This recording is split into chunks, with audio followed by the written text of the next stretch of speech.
How did you get into all of this, Miss Elliott? How did you start? Was your dad or your parents into this? Oh, my father said, never judge a book by its cover. Never judge a man till you've lived his life.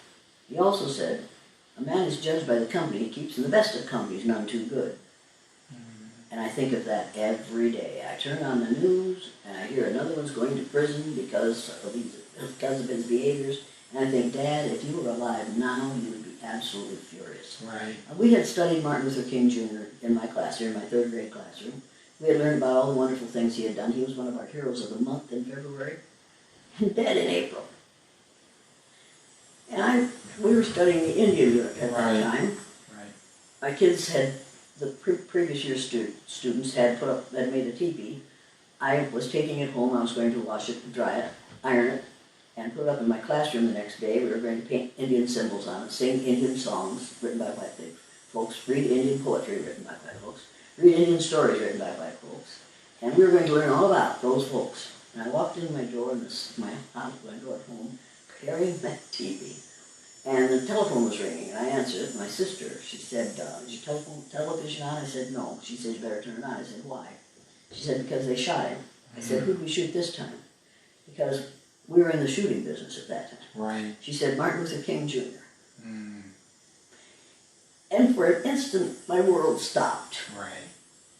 I swear to you, when I talk about this, I get sick to my stomach. Right. Because Martin Luther King, for me, represented hope. And for me, hope is an acronym for holding on to positive energy. And that's what Martin Luther King did. And here he is, dead at the hands of an assassin who's obviously been hired by somebody who wants to shut him up. Yeah. And I knew I was going to have to go into my classroom the next day and explain that killing, and explain first what Martin Luther King Jr. was about, why he was in the street, what he was protesting. And I fed the kids and put them to bed, washed and dried that teepee, spread it out on the living room floor, and commenced to iron it. And the television was on, and there was Walter Cronkite saying to 3 leaders of the black community, when our leader was killed, his widow held us together. Who's going to keep your people in line? I was absolutely gobsmacked. How could that intelligent, erudite, educated man make such a remark, ask such a question of those 3 black males? Yeah. So I changed the channel, thinking I'll find somebody who isn't going to do that. And there sat, I believe it was Harry Reasoner, saying to 3 black males, don't you Negroes think you should feel sympathy for us white people because we can't feel the anger at this killing that you Negroes can? And I turned it off, and I rolled that teepee up, and I threw it on the floor of the closet. I closed the door, and I came out and got ready for my husband, who worked nights at a tractor company 30 miles away. And I decided that the next morning, we were to learn the Sioux Indian prayer that says, "Oh, Great Spirit, keep me from ever judging a man until I've left him out in his moccasins." I decided that the next morning, not only would I teach that prayer to my children, my students, I would arrange to have it answered for them. Because I decided then that the next day, some of my students were going to walk in the shoes of a person of color in this country for a day. Right.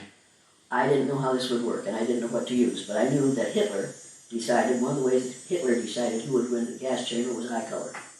If you had a good German name but you had brown eyes, they threw you into the gas chamber because they thought you might be a Jewish person who was trying to pass. Right. So at that point I decided tomorrow, and I have blue eyes, so blue-eyed people had to be on the bottom because I couldn't have the power structure be with the top.